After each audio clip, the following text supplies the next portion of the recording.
ဒီလေးဂျာလေးတွက်ပြီနော်ကိုတို့ပြီးကြည့်မယ်ဒီစမှာ line ရ brand ကြီးလိုက်ပြန်နော်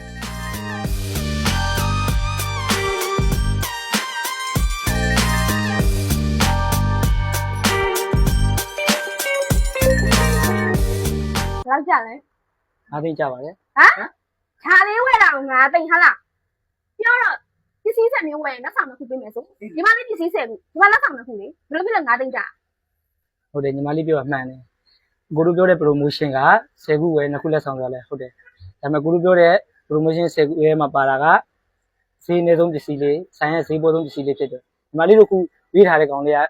ဆိုင်ရဲ့ brand လေးတွေဖြစ်တယ်အရေးသေးကောင်းပြီးတော့ quality နဲ့စိတ်ချရတယ်ဒီကောင်လေးက limited edition လေးဖြစ်တဲ့အတွက်ဈေးလေးကောင်းတယ်ညီ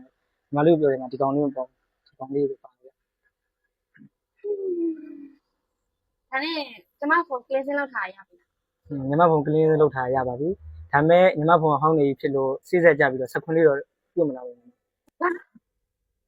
မမဖြစ်ပါလေလဲ စခွန်းပြုတ်မလာတော့ညီမ ဒီလိုဆက်ဘလို့တောင်းယူပေးမှာ အဲဆိုညီမကိုတို့ဆိုင်ဖုန်းတစ်လုံးထည့်ယူလိုက်ယူထားတဲ့ကာဘာကိုတဝက်စည်းနဲ့ကိုပေးလိုက်မယ် အကိုတို့ဆိုင်ရတော့ဟုတ်တော့မဟုတ်သေးဘူး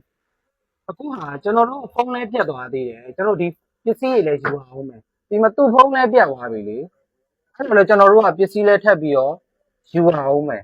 နည်းနည်းလေးတော့မဟုတ်ဘူးနော်တို့ရေငါတို့လာတော့ကလေဟိုလကားရမလို့ပါလို့အခုတော့ငါတို့ကပစ္စည်းပြန်စိုက်ပေးနေရမှာဆိုတော့ဟုတ်တော့နော်ဟုတ်တော့သွားမယ်ကိုးမယ် ကိုယ်လည်းလာရောဒီနေ့ကတော့ပြန်ပေး